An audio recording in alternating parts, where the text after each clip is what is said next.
Welcome to my channel. Hello everyone, আমি ঋতুপর্ণা। আমার এই ছোট্ট পরিবারের সবাইকে জানাই স্বাগত। যে যেখান থেকে আমার এই ব্লগ দেখছো সবাই ভালো থাকো, সুস্থ থাকো আর বিন্দাস থাকো। আমি আজকে হচ্ছে শুক্রবার, আজকের ব্লগটা এখন থেকেই শুরু করে দিলাম। আর আজ হচ্ছে দোল হোলি সব একসাথেই মনে হয় আজকে পড়েছে, যতদূর জানি। অ্যাকচুয়ালি এখানে তো আর সেরকম সেই আড়ম্বরটা নেই। হ্যাঁ, এখানে তোমার রং টং সব বিক্রি হয়, মানে আবির, এখানে আবির টাবির সব বিক্রি হয়, কিন্তু সেইভাবে খেলার অত চলটা নেই এখানে। তো সাউথের মানুষরা এমনি একটু দোল টোল কমই খেলে, এরা রং টং একটু কমই খেলে। এখানে শ্রিয়ানের তো আজকে ছুটি, হোলির ছুটি। এই যে শ্রিয়ান অলরেডি গাড়ি নিয়ে সাজানো শুরু করে দিয়েছে। তো শ্রিয়ানের ব্রেকফাস্ট হয়ে গেছে, শ্রিয়ানকে দিয়েছি সিমুই, আমিও এখন চা খাবো।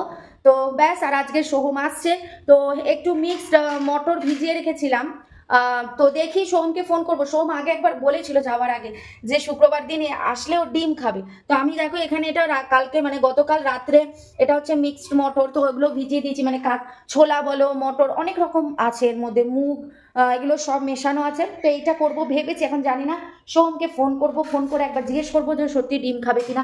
কারণ ও আহমেদাবাদে মাছ মাংস না ননভেজটা একটু খুব প্রবলেম হয় আহমেদাবাদে পাওয়া। তো যে হোটেলটা আছে সেই হোটেলটাও পিওর ভেজ, তবে ভেজের জন্য খুব ভালো ভালো খাবার রয়েছে। তবে ওই যে বাঙালি ননভেজ না হলে কি আর চলে, একটু আর তো ননভেজ চলেই। দুদিন না খেতে পেলে একদিন তো খেতে ইচ্ছা হয়, ওই আর কি। তো সোম বলেছিল ডিম খাবে, তো দেখি ওকে ফোন করব, ফোন করে জিজ্ঞেস করবো যে কি করব, ডিম করবো না এই মটরটা করবো। যদি বলে ডিম তাহলে এই মটরটা আগামীকাল করবো, আর যদি বলে যে না তাহলে মটর এইটাই খাবে তাহলে এটাই করে নেবো। তো দেখা যাক, সোমকে একটু বাদে ফোন করবো, এখনো তো রান্না করতে দেরি আছে। এখন শ্রিয়ানকে ব্রেকফাস্ট করাবো। ভিডিওটা দেখতে থাকো, চলতে থাকো, আর আরেকটা দিন আমার সাথে এনজয় করতে থাকো এই সুন্দর মুহূর্তগুলো। তুমি এটা কি সাজাচ্ছ বাবা? কি সাজিয়েছো এটা? হ্যাঁ, সাপ, স্নেক? এই যে স্নেকের মতোই তেরম পেঁচিয়ে পেঁচিয়ে রয়েছে, এটা কি স্নেক? শ্রিয়ান বাবা, তুই তো রোদে কেন?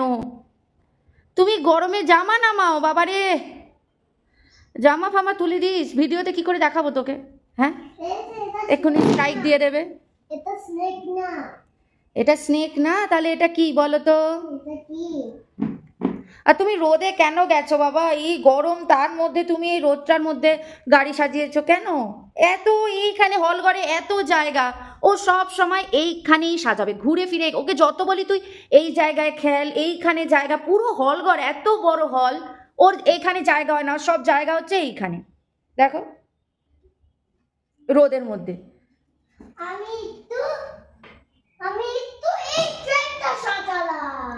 আচ্ছা ঠিক আছে, এবার চলো আমরা এবার ব্রেকফাস্ট করে নিই। গাড়িগুলো এখানে থাক, আমরা ব্রেকফাস্ট করে এসে আবার তুমি খেলবে বাবা, চলো। তো আমার পুজো দেওয়া হয়ে গেছে, ঠাকুরকে আবির দিয়ে দিয়েছি, ঠাকুরের পায়ে আবির দিয়ে দিয়েছি। এবারে আমার ছেলে মাথা খারাপ করে দিচ্ছে, মামা আমি রং খেলবো, মামা আমাকে রং দাও, সে বলেই যাচ্ছে। আমি বললাম ঠিক আছে, আগে আমি ঠাকুরের পুজো করি, ঠাকুরকে আগে আবির দিয়ে দিই, তারপরে আমরা দুজনে একটু রং খেলবো। তো ওই যে দেখেছো প্লেট নিয়ে ঘুরছে, ওতে নাকি ও আবির নেবে, স্কুলে দেখেছে তো। তো ওই প্লেটের মধ্যে আবির নেবে, নিয়েও খেলবে। তো এই হচ্ছে আমাদের কালার, তাই তো? তো এই হচ্ছে আমাদের কালার। তো চলো একটুখানি খেলে নিই ওর সাথে, বাচ্চা মানুষ তো ওর সাথে একটু খেলে নিই, খেলে নিয়ে তারপরে রান্না করবো, কারণ রান্না বাকি রয়েছে। ডিম করবো, সোম বলেছে যে ডিম খাবে, তো ডিম করবো, কালকে ঘুগনিটা করবো। সব natural colour, eco friendly colour, এত ভালো না? একটু যদি কোনো কাপড় দিয়ে ঝাড়ো এমনি পড়ে যাবে, জল দিয়েও পরিষ্কার করতে হয় না।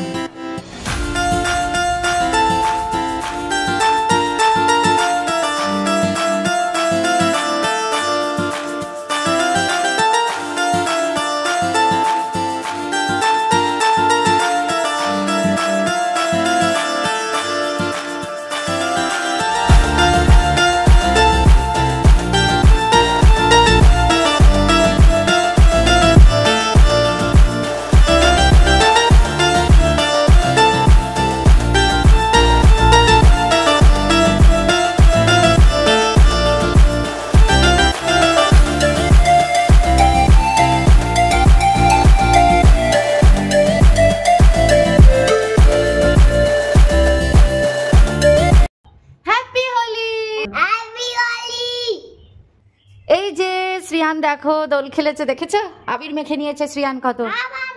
আবার করবে না বাবা, এবার স্নান করবো, আর নয়, চলো এবার আমরা স্নান করবো। আমার তো স্নান হয়ে গেছিল, আবার আমাকে এখন পুরো ধুতে হবে। দেখছি আবির তো পড়ে যাবে, অসুবিধা নেই, রং হলে উঠতে চায় না, আবির একটু ধুলে উঠে যাবে। তো চলো এবার আমরা একটু ফ্রেশ হই, তারপর আবার আসছি তোমাদের সাথে। ডিম সেদ্ধ হয়ে গেছে, এদিকে শ্রিয়ানের ডালটা হচ্ছে, এখন ডিমটা বসাবো। সমস্যা হলো কারেন্টটা চলে গেল জানো তো, কারেন্ট চলে গেছে, জেনারেটরে তো আর ওয়াশিং মেশিন চলে না। আমি না ওয়াশিং মেশিন চালিয়েছিলাম, দেখবে এখন ওয়াশিং মেশিন বন্ধ হয়ে গেছে, জানি না কখন কারেন্ট আসবে, কে জানে।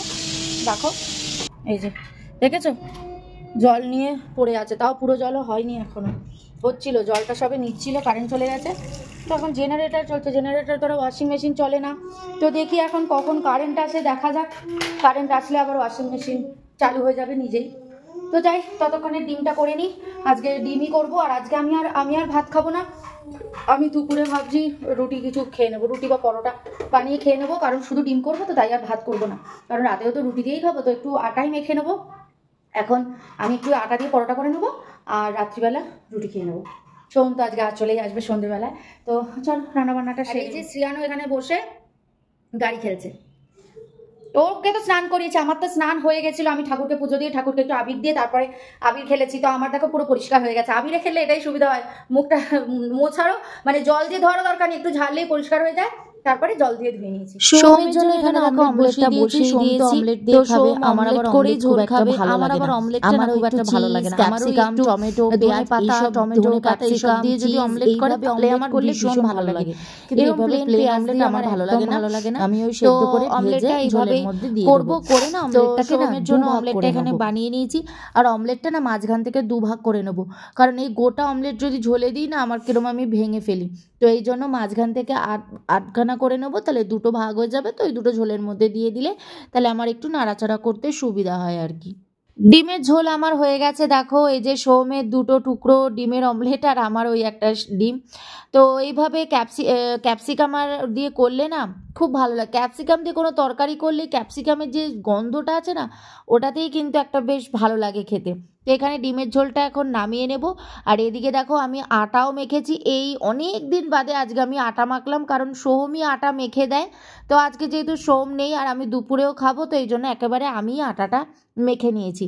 আর এখানে দেখো সমস্ত বাসন নামিয়ে দিয়েছি, এই বাসনগুলো এখন এবার আমাকে ধুতে হবে। আর এদিকে ভাতও বসিয়ে দিয়েছি, ভাতটা একবার ফুটে গেলেই ভাতটাকে নামাবো, তো ভাতটা এখানে বসিয়ে দিয়েছি, তো ভাতটা মার গেলে তারপরে গ্যাস ট্যাস সব পরিষ্কার করব। আজকে কারেন্ট এত জ্বালাচ্ছে মানে কি বসি, তখন গেল তো ওই তখন থেকে এখনের মধ্যে প্রায় 2-3 বার আসা যাওয়া করছে, খালি আসা যাওয়া করছে। ভাবো তো, ওয়াশিং মেশিনটা বারবার চালু হচ্ছে, বারবার অফ হয়ে যাচ্ছে, আবার অফ হয়ে গেছে, মাঝে 2বার অফ হয়ে গেছে, আবার এখন অফ হলো। খারাপই হয়ে যাবে, একবার চলছে আবার অফ হচ্ছে, অন হচ্ছে অফ হচ্ছে, নিজেই হচ্ছে, এ করেই তো খারাপ হয়ে যাবে। এখন আবার অফ হয়ে গেল, জেনারেটর চালিয়েছে তাই আবার লাইট জ্বলে উঠলো। এদিকে কাজকর্মগুলো সব সেরে আবার আসছে। তো লাঞ্চ রেডি হয়ে গেছে, এই যে ডিমের ঝোলটা নিয়েছি, একটু ধনেপাতা চাটনি নিয়ে নিয়েছি, আর এই যে দুটো পরোটা বানিয়ে নিয়েছি, ব্যাস আমার লাঞ্চ রেডি। এবার লাঞ্চ করব, প্রচন্ড খিদে পেয়ে গেছে। আজকে সকালে জানো আমি ব্রেকফাস্টই করিনি, কিচ্ছু করিনি, সেই সকালে চা বিস্কুট খেয়েছি, ব্যাস ওই খেয়ে হয়ে গেছে, ভুলেই গেছি ব্রেকফাস্ট করতে, এইসব মানে রং খেলার চক্করে। তো চলো চটপট খেয়ে নিয়ে আবার আসছি। তো দেখো জামা কাপড়ও মেলা হয়ে গেছে, চাদরটা মেলে দিয়েছি, ওপরে জামা কাপড় আজকে বেশি কিছু জামা কাপড় ছিল না, আজকে এই কারণে কাচলাম, কারণ সোম আবার আসবে, তো এবার ও এসে আবার জামা কাপড় দেবে, তো অনেক জামা হয়ে যাবে, তখন আবার মেলতে অসুবিধা হবে, তো এই জন্য আজকেই কেচে দিয়েছি। তো এখানে এই চাদরটা মেলেছি, আর ওখানে দেখো সমস্ত জামাগুলো মেলে দিয়েছি। কি পরিমাণে দৌড়ে চলেছে, তখন থেকে আমি বারণ করেছি যে তুই দৌড়াবি না, এখানে স্লিপ কেটে পড়ে যাবি, কথা শোনে না, একদম না, একদম, ওকে সবাই ব্যাড বয় বলবে, তুই দৌড়া, ব্যাড বয়, শ্রীতিক ব্যাড বয়। হ্যাঁ থাক, তুই নে, আমি চলে গেলাম দরজা বন্ধ করে, থাক তাহলে যা। এখনো ঘুমাইনি, দেখেছো, ঘুমানোর কোনো নামই নেই। এবার একটু রেস্ট নিই, এবার ঘুমিয়েও পড়তে পারি, একটু ঘুম পাচ্ছে, দেখছি ঘুম পেলে ঘুমিয়ে পড়বো। তো চলো যাই, এবার আবার দেখা হচ্ছে এর সাথে সন্ধেবেলায়, ঠিক আছে। বিকেলে বর্ষা এসেছিল একটু কাজ করার জন্য আমার, তো এসে একটু আবির লাগিয়ে দিয়েছে আমাকে আর শ্রিয়ানকে। তো শ্রিয়ানের মুখেও ছিল, তো শ্রিয়ানের মুখটা মুছে দিয়েছি, তবে কপালটায় রয়ে গেছে। তো দেখো মুখে কিন্তু এখনো লাল লাল হয়ে আছে, পুরোটা পরিষ্কার কিন্তু এখনো হয়নি। কি হয়েছে কি এনেছে বাবা? তোমাকে কি বাবা বলেছে যে তোমার জন্য কিছু আনছে, বা তুমি বাবাকে একবারও বলেছো যে আমার জন্য নিয়ে আসবে? ওই যে প্লেন থেকে কি এনেছে দেখ, ফ্রিতে দিচ্ছে তোকে, দেখ ফ্রিয়ের জিনিস দিচ্ছে, দেখ ও জুসটা খেয়ে নেবে। জুস দেয়নি? ও আছে, ব্যাস হয়ে গেল ওর, ব্যাস এবার এটাকে এখন খাবে। এ বাবা দাঁড়া দাঁড়া, গ্লাসে ঢেলে দি। গাড়ি? তুই বলেছিস বাবাকে গাড়ি আনার কথা বলেছিলিস? হ্যাঁ গাড়ি এনেছিল তো। গাড়ি এনেছিল? তুই তো বাবাকে একবারও বলিসনি যে বাবা তুমি গাড়ি নিয়ে আসবে আমার জন্য, তুই তো একবারও বলিসনি। গাড়ি নিয়ে আসলো? না রে বাবা গাড়ি আনেনি, গাড়ি এখান থেকে কিনে দেবে তোমাকে বলেছি। হ্যাঁ জুসে খাবে, হ্যাঁ জুসে খাবে মানে ওই এতে ওই গ্লাসটা, গাছ বলছে ওই কাচের ওই এটাই খাবে। দাঁড়াও ঢেলে দিচ্ছি। তো শ্রিয়ানকে জুসটা ঢেলে দিলাম, ওই পেপার বোটগুলো হয় না ওটারই, এটা ম্যাঙ্গোর। তো ওকে এখন যদি না ঢেলে দিই না ও মাথা খারাপ করে দেবে, তাই আগে ওকে জুসটা ঢেলে ওকে খেতে দিলাম। খেয়ে আস্তে আস্তে খাবে, ফেলবে না। এটা এটা কিন্তু ঝাল হবে। সল্ট অ্যান্ড পেপার, ঝাল আছে ঝাল আছে, সল্ট অ্যান্ড পেপার। এটা আরেকবারও খেয়েছি, এটা চালের রাইস ক্র্যাকারস, যেটা আগে একবার এনেছিলিস, খেতে ভালো কিন্তু একটু ঝাল। সোমদের যেহেতু অফিসের থ্রু দিয়ে ফ্লাইটে টিকিট কাটা হয়, তো ওদের না এই ব্যাগটা দেয়, যে ও যখনই যায় তখনই এরকম একটা করে ব্যাগ পায়, তার সাথে খাবার তো রয়েছে, ওটা খাবারটা আলাদা, প্লাস এই ব্যাগটাও দেয়। তো তার মধ্যে দেখো এগুলো ছিল, ওই পেপার বোটের ওটা ছিল, এইটা ছিল, তারপরে ওটা, এই তিনটে জিনিসই থাকে, ঘুরিয়ে ফিরিয়ে থাকে। এই যে রাইস ক্র্যাকারটা এর বদলে এক এক সময় আমন্ড দেয় বা ওই সল্টেড বাদাম দেয়, এই আর কি ঘুরিয়ে ফিরিয়ে দেয়। তো এগুলো কিন্তু বেশ ভালো, এরকম একটা করে ব্যাগ আনে, তো আমি এগুলো ফেলে দিই, কত জমিয়ে রাখবো, দেখতে সুন্দর কিন্তু দেখো ইন্ডিগোর এই ব্যাগগুলো। এগুলো ওদের মানে অফিসের থ্রু যেহেতু সেই জন্য ওদের এরকম একটা করে ফ্লাইটের মধ্যে দেয়। সকাল থেকে এত আনন্দ এত মজা করে কাটালাম, তবে দিনের শেষে গিয়ে একটা দুর্ঘটনা ঘটলো। আমার এই বড় কাচের বাটিটা ভেঙে গেল, এটা মিডিয়াম সাইজ আর এটা ছোট সাইজ, আর এটা হচ্ছে বড় সাইজ যেটা ভেঙে গেল। ফ্রিজে রেখে দিয়েছিলাম বাটিটা, একটু সবজি ছিল, ভাবলাম এত বড় বাটি কী করতে রাখবো, একটা ছোট বাটিতে রাখি। সেই ভেবেই যখন বাটিটা আবার ফ্রিজ থেকে বার করতে গেলাম, কী যে হলো বুঝলাম না, পুরো হঠাৎ হাত থেকে পড়ে গেল, পড়ে ভেঙে গেল ফ্রিজের সামনে, আর সমস্ত কাচের গুঁড়ো ভর্তি হয়ে গেল। আসলে এগুলো খুব পাতলা তো, টুকরো হয়ে গেল, এমন মানে এত কষ্ট লাগলো চোখের সামনে যখন ওটা ভেঙে গেল, সত্যি এত খারাপ লাগলো, কারণ আমার নিজের হাতের কেনা, আমার কিচেনের কোনো জিনিস ভেঙে গেলে না আমার খুব খারাপ লাগে, খুব এত কষ্ট হয় না, কারণ এগুলো খুব পছন্দের, আমার খুব পছন্দ করে আমি কিনি। তো সেই কাচ ভাঙা থেকেই আবার পাও কেটে গেছিলো, কিন্তু বুঝিইনি, হঠাৎ দেখি রক্ত মেঝেতে পড়ে আছে, তখন দেখলাম যে আমার পা কেটে গেছে, ওই যে কাচের টুকরোটা ভেঙে ছিটে গেছে, তাই থেকে আমার পাটা একটু কেটে গেছিলো, তারপর একটু ব্যথা করছিল। ভিডিও এন্ডের দিকে চলে আসলাম, সত্যি মনটা এত খারাপ, মানে কি বলবো, পছন্দের জিনিস সত্যি আমার কিচেনের যে কোনো মানে কিচেনের জিনিস কিন্তু আমার সব থেকে পছন্দের। আমি যদি কিছু কিনতে যাই না, আমি আগে কিচেনের জিনিস কিনি, নিজের জন্য না কিনে। আমার জামা কাপড় কেনার অতটাও নেশা নেই, আমার মনে হয় যেন আমি কিচেনের জন্য কিছু কিনি এরকম। তো ওই জিনিস যদি ভেঙে যায় না এত কষ্ট হয়, মানে নিজে হাতে পছন্দ করা, নিজে কেনা পছন্দ করে, আর সেটা একটা সেটের ছিল, পুরো 3টে সেটের ছিল, সেখান থেকে ভেঙে যাওয়া, মানে আর কি বলবো, মনটা এতটাই খারাপ হয়ে গেল না আজকে, কি বলবো, যখন ওটা ভেঙে গেল হাত থেকে পড়ে, আর ওটা আমার সব থেকে বড় বাটিটাই ছিল, আর কি করব, ভেঙে গেল। এখন কিনতে গেলে আবার ওরকম সেট কিনতে হবে, তো আমার তো আর সেট লাগবে না, না তো অনেক বাটি হয়ে যাবে, তো আর কি করব, মানে সত্যি এত কষ্ট হচ্ছিল না যখন ভেঙে গেল। তারপরে পাটাও কেটে গেছে, পাটাতেও একটু একটু যন্ত্রণা আছে, ঠিক আছে, খারাপ ভাঙা গড়া নিয়েই আছে, ভেঙে গেছে, আবার যদি পরে দরকার পড়ে আবার একটা এরকম সেট কিনবো বা অন্য কিছু কিনে নেব, দেখছি যখন দরকার পড়বে তখন আবার কিনবো। মনটা সত্যি ভীষণ ভীষণ খারাপ, শুরুটা বেশ আনন্দ দিয়ে হলো, বাট শেষটা আমার কাছে একদমই ভালো না। আমার কোনো জিনিস রান্নাঘরের বা কিচেনের এরকম পছন্দের জিনিস যদি ভেঙে যায় না, ভীষণ খারাপ লাগে। চলো ভিডিওটা এন্ড করে দিলাম এখানে। ভিডিওটা ভালো লাগলে অবশ্যই লাইক কমেন্ট শেয়ার করে দিও, আর সাবস্ক্রাইব করে ছোটো চ্যানেলটার পাশে থেকো। আবার দেখা হচ্ছে নেক্সট একটা সুন্দর ব্লগের সাথে, ততক্ষণের জন্য বাই, গুড নাইট, ভালো থেকো, সুস্থ থেকো, সবাইকে ভালো রেখো। Thank you. Please subscribe.